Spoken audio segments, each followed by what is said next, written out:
Quel a été l'élément déclencheur? Qu'est-ce qui a motivé à t'engager pour préserver le Carmel de Montréal? Bien, écoute, moi, à ce moment-là, j'étais présidente d'Action Solidarité Grand Plateau et je travaillais comme coordonnatrice à la Maison d'Aurore. Puis à la Maison d'Aurore, bien, nous, on reçoit régulièrement des gens qui viennent nous parler de difficultés qu'ils vivent ou de situations qu'elles voient, puis elles voudraient qu'on trouve des solutions à ces situations-là. Et là, c'était deux dames qui demeuraient juste en face du Carmel, qui sont venues nous rencontrer, puis ont dit le Carmel va fermer, ça n'a pas d'allure, qu'est-ce qu'on peut faire? Puis c'est vraiment là, des femmes du quartier qui tenaient absolument à ce que le Carmel demeure là, parce que pour eux autres, c'était un environnement extraordinaire et tout ça. Donc là, on s'est dit, nous autres, qu'on ne connaissait pas rien dans ce domaine-là, dans le sens que je savais qui était le Carmel, je savais qui étaient les Carmélites et tout, mais qu'est-ce qu'on peut faire pour les aider, dans ce cadre-là? Puis pourquoi les religieuses décidaient de s'en aller? On n'avait aucune idée à ce moment-là de toute cette réalité-là. Et donc, il a fallu commencer par dire, bien, à qui on peut s'adresser, comment on peut travailler ensemble pour voir au moins la situation puis la comprendre davantage. Et c'est là qu'on s'est adjoint, on a rejoint des gens à la SEDEC du plateau Mont-Royal qui avaient, eux autres aussi, des gens en organisation puis qui travaillaient avec les organisations communautaires. Et puis, on s'est demandé d'abord, dans un premier temps, c'est est-ce qu'on s'occupe de cette situation-là? Parce que la plupart du temps, quand on s'occupe, c'est plus parce que les gens n'ont pas de logement, parce que les gens ont besoin, ils ont faim, ils veulent se regrouper. Dans ce cas-ci, c'était dire, bien, les Carmélites veulent s'en aller, puis nous, on veut qu'ils restent là. Là, on se disait, bon, comment on fait? Alors, c'est un peu, on a regroupé des gens. C'est là qu'on s'est mis à dire, bien, c'est qui que ça peut intéresser, puis qui connaît les Carmélites pour pouvoir, parce que c'est pas facile d'entrer au Carmel, puis on connaissait personne, nous, mais heureusement, c'est Mme Oder qui était directrice de la SEDEC et qui, elle, avait une tante religieuse qui connaissait déjà un peu ce milieu-là du Carmel, qui nous a comme qui, elle, s'est introduite auprès des Carmélites pour comprendre pourquoi elle voulait partir. Ça nous a aidés, juste de savoir un petit peu plus pourquoi les Carmélites voulaient partir. Et d'autre part, on a essayé de voir qu'est-ce qu'on pouvait faire, nous, donc regrouper des gens. Il y avait des gens de la Société d'histoire qui sont venus se joindre à nous. C'était Kevin à ce moment-là. Il y avait des gens d'Action Solidarité Grand Plateau. On est allé chercher des historiens, on est allé chercher des gens qui travaillent plus en patrimoine pour comprendre ce qui se passait. Héritage Montréal est venu se joindre à nous dans ce cadre-là. Et ça aurait été fort intéressant. D'ailleurs, c'est quelqu'un de super intéressant à Héritage Montréal qui avait travaillé avec nous sur le Carmel. Alors, ça nous a permis de comprendre la valeur de ce bâtiment-là et de toute l'architecture qu'il y avait autour. Et en ayant aussi un lien avec les Carmélites, ça a permis de comprendre pourquoi elle voulait partir, elle aussi. Donc, on est allé, avec Mme Oder, on a compris pourquoi les Carmélites voulaient partir. Elle se sentait là, entourée, avec tout ce qui était après se passer comme construction autour de chez elle, c'était comme si leur intimité était menacée. Le fait que tu bâtis des blocs appartements de 4-5 étages qui ont vue sur la cour du Carmel, bien, automatiquement, quand on dit un Carmel, c'est quelque chose qui est clos, c'est quelque chose qui est privé. Puis là, tout d'un coup, ta vue est menacée. Donc, ça, c'était un aspect important pour elle, donc de sentir qu'elle perdait cet aspect-là du cloître, là, qui était un aspect important. Et l'autre aspect, c'était, évidemment, ils avaient des murs qui entouraient le Carmel, et ces murs-là menaçaient de tomber. Et ils avaient reçu plusieurs avertissements de l'arrondissement et de la ville de disant « Votre mur est dangereux, c'est menaçant, c'est dangereux pour les piétons autour. Donc, on vous demande de faire réparer ça. » Mais l'autre problème, c'est que les Carmélites n'avaient pas d'argent. C'était des réparations qui étaient assez onéreuses et elles n'avaient pas les moyens de faire cette réparation-là. Donc, ça, c'est en ayant ces informations-là, pourquoi tu quittes. L'autre information, c'est le fait du mur qui est après s'effondrer. Puis un Carmel, c'est toujours il y a 16 ou 18 personnes dans un Carmel, c'est à peu près le nombre maximum. Mais c'est pas une grosse, c'est pas des grosses communautés, là. Alors, ça aussi, c'était un autre aspect. Et donc, ils avaient eu aussi la possibilité d'aller s'installer à un autre lieu à l'extérieur de Montréal. Fait que c'est un peu ça qui a penché là-bas. En tout cas, qui était prêt à partir. Et un promoteur qui était Prével, qui, lui, était intéressé à faire du logement de luxe, je dirais, tu sais. Entrer au Carmel, ça aurait été, tu sais, toute une belle aventure pour des gens qui décideraient d'aller s'installer là, tu sais. En plus, c'était un lieu intéressant, puis bon. Alors, il y avait donc ce promoteur privé qui, lui, était intéressé à acquérir le bâtiment, puis tout ça. Tu avais les religieuses qui n'avaient plus moyen de réparer le patrimoine et qui ne connaissaient pas les règles, dans le fond, où est-ce qu'on peut aller demander des subventions, comment on peut se faire aider davantage. Et donc, ils recevaient plutôt, eux autres, la ville leur envoyait des avertissements, puis leur envoyait des contraventions. Fait que ça aide pas vraiment une communauté à dire on a le sentiment de pouvoir rester ici, tu sais, puis d'avoir les moyens d'y rester. Alors nous, le groupe qui a été formé pour la défense du Carmel, avec les citoyennes qui avaient dit, bien, nous autres, on veut rester là, ça nous intéresse, bien, on a créé une petite coalition, dans le fond, qui pour la défense du Carmel. Et on est allé au conseil d'arrondissement. Parce que, dans le fond, un promoteur qui demande la possibilité de pouvoir avoir un projet dans ces lieux-là, bien, il y a besoin d'abord que cette rue-là, la rue du Carmel, bien, il fallait qu'il demande une dérogation, changement de zonage, tout ça. Donc, il fallait qu'il aille absolument à l'arrondissement pour avoir droit à ça. Il fallait qu'il aille à l'arrondissement faire approuver ses plans, pour faire organiser. Donc, nous, on a dit notre premier lieu où on va aller se manifester. D'abord, on voulait savoir si les carmélites étaient prêts à rester là. Ça, c'était très important parce que ça avait beau faire une lutte pour garder le Carmel, mais si les religieuses disent « on s'en va absolument parce que non, on ne veut plus rester en ville, puis on veut s'en aller à l'extérieur », bien là, c'est déjà joué.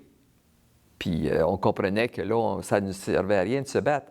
Mais quand on a compris que c'était plus économique, que c'était aussi le volet où ce qui était après se bâtir autour les empêchait de rester dans... On a compris qu'il y avait un rôle qu'on pouvait jouer là-dedans pour les influencer puis pour leur donner un soutien s'ils voulaient rester là. Donc, c'est là qu'on est allé à l'arrondissement. On est allé au conseil d'arrondissement à plusieurs reprises. D'abord parce que Mme Fotopoulos disait « bien, c'est privé ». Ça ne nous appartient pas. C'est aux religieuses puis aux promoteurs de négocier puis d'organiser leurs affaires entre eux autres. Donc, nous autres, on ne s'en mêle pas. C'était une de ses premières réactions à Mme Fotopoulos. Alors, nous, ce qu'on a fait, c'est qu'on a plus outillé la communauté, dans le fond, à dire, bien, OK, il y a le ministère du patrimoine, puis il y a peut-être moyen d'aller demander des fonds pour vous aider à demeurer là. Convaincre l'arrondissement aussi de dire, bien écoutez, là, peut-être qu'on pourrait aussi, il y aurait peut-être moyen de les supporter aussi, puis que l'arrondissement puisse assouplir certaines règles, puis les aider à réparer leurs murs sans que ça leur coûte une fortune. En tout cas, fait que ça faisait partie des revendications que nous, quand on allait régulièrement, je vous dirais, pendant un an, on est allé au conseil d'arrondissement, là, presque à chaque conseil d'arrondissement, pour aller parler du Carmel. On mettait ce point-là à l'ordre du jour à chaque fois en disant à l'arrondissement. Puis l'autre affaire qu'on disait, ça appartenait à l'arrondissement, c'est que s'il y a des promoteurs autour qui veulent bâtir en hauteur, bien, est-ce que leur vue pourrait être une vue aveugle qu'ils ne pourraient pas avoir vue sur le jardin du Carmel, mais de changer la vue de ces nouvelles bâtisses-là qui se bâtissent. Alors finalement, ça fait partie je dirais, des gains qu'on a eus, tu sais, celui-là de dire, OK, une nouvelle réglementation qui dit que maintenant, il y a un mur aveugle, puis il n'y aurait pas de vue directement sur le jardin du Carmel. Alors ça fait partie des choses qui ont influencé les carmélites à rester dans les lieux, une fois qu'ils ont vu d'abord que le milieu aussi voulait qu'elle reste là. On souhaitait qu'un lieu comme celui-là, à Montréal, qui était extraordinaire et qui était unique en soi, puisse rester là. Alors ça, c'était la position du milieu, puis c'est cette position-là qu'on défendait tout le temps, puis en appui aux religieuses qui voulaient rester là. Tant qu'on n'était pas certain que la communauté était pour rester là, il y a eu tout un moment à dire, au lieu que ce soit un promoteur privé qui prenne ça, bien, le milieu communautaire, on aimerait ça, nous, pouvoir utiliser ces lieux-là. Puis il y avait des besoins, il y a des gros besoins en milieu communautaire pour des organismes. Il y avait plusieurs organismes qui ont dit, bien, nous, on serait intéressés. Il y avait des lieux d'information, de formation qui pouvaient être là. Il y avait, en tout cas, plusieurs se sont regroupés en disant, pourquoi pas un peu l'expérience du monastère, on pourrait-tu la reproduire là, dans le sens, puis de regrouper quelques organismes, puis qu'ils puissent s'en aller dans ce lieu-là. Fait que ça a été, oui, on a imaginé différents scénarios pour les lieux, là, tu sais, de l'habitation pour des femmes aussi, à un moment donné, qui avaient besoin de logement. Oui, on avait regardé ça aussi. Il y avait beaucoup, puis de pouvoir préserver le jardin. Il y avait toute une idée aussi de dire, bien, tu sais, c'était l'agriculture urbaine était comme assez balbutiement au début, là, puis de dire, bien, comment on pourrait faire pour que ce beau jardin-là puisse préserver aussi. Il y a eu des rencontres avec le promoteur pour essayer que ce promoteur-là change d'idée. Puis même, on lui disait, bien, d'abord que, tu sais, y a-tu le logement social? On peut-tu faire, tu sais, s'assurer d'avoir des moyens, si vous faites votre projet pareil, bien, d'avoir toute une partie qui est préservée pour du logement social. Tu sais, on essayait de regarder toutes les avenues à ce moment-là dans le cadre de ce projet-là, oui. Puis avec M. Prével, en même temps, on savait c'était un très bon promoteur. Tu sais, c'est pas quelqu'un qui va bâcler quelque chose ou qui fait des projets d'envergure puis qui sont toujours des beaux projets. Donc, on n'en avait pas à M. Prével, mais on en avait à l'idée de faire des condos là, par exemple, puis de perdre le monastère. En tout cas, et c'est ce qui nous a influencé le plus, c'est vraiment comment les femmes se positionnaient autour, là, les citoyens autour, la garderie qui était là. Les gens disaient, écoutez, là, ce secteur-là va devenir encombré avec les voitures, tout ça. Il y avait tout un sentiment de sécurité aussi que les gens avaient dans ce secteur-là, puis qui étaient prêts à perdre avec l'idée de voir arriver des condos, puis tout ça, les voitures, parce qu'il y avait tout un projet de stationnement, il y avait tout un projet Alors, ça faisait en sorte que ça remuait beaucoup de choses. Et ce qui est intéressant dans ce projet-là, c'est qu'on n'avait pas besoin de faire beaucoup de mobilisation. Les gens étaient rapidement mobilisés pour garder cette... Tu sais, il y a des fois où tu forces un peu la mobilisation parce que tu sens pas que... Mais dans ce cas-là, c'est pas nous vraiment. Moi, je dirais, nous, on était en appui à un milieu qui voulait préserver ce lieu-là. Alors, ça a été beaucoup plus un rôle d'appui au milieu dans ce cas-là, puis appui à la communauté, qui finalement, avec toute la mobilisation puis tout ça, on a fait vraiment changer moi je dirais, le fusil d'épaule de Mme Fotopoulos. Mais les citoyens, eux autres, ils lâchaient pas, puis à chaque conseil d'arrondissement, moi, c'est ça que je trouvais dans ce projet-là. Tu sais, souvent, moi, comme président d'Action Solidarité Plateau, j'ai eu à revendiquer des choses ou à faire des choses, puis souvent, on ne sentait pas toujours l'appui citoyen, mais dans ce cas-ci, elle était là à plein. Puis c'est eux qui étaient prêts à prendre le micro au conseil d'arrondissement puis à défendre les choses. Dans ce projet-là, on est allé chercher beaucoup de gens du milieu, puis d'autres qui nous ont éveillés aussi, parce que je pense à Kevin Coalen, qui était dans le fond très préoccupé quand il a entendu parler que le Carmel était pour fermer, et qui est venu lui aussi s'offrir spontanément pour travailler avec nous dans le comité qui était pour défendre le Carmel. Alors, ça fait partie des gens. Il y avait un monsieur en histoire aussi, que je cherche son nom, qui était un historien qui restait au plateau, puis qui a été lui aussi, il est venu se joindre à nous. Et c'était dans les échanges avec ces gens-là qui avaient une expertise, comme Kevin, une expertise historique. Et puis, tu sais, le monde religieux, c'est un monde que Kevin connaît bien. Donc, il nous a beaucoup entretenus de cette réalité-là, puis de comment c'était précieux, un monastère en plein milieu de la ville, que c'était quelque chose d'unique et d'essentiel même. Alors, ça nous motivait encore plus à continuer le travail puis la lutte dans ce projet-là.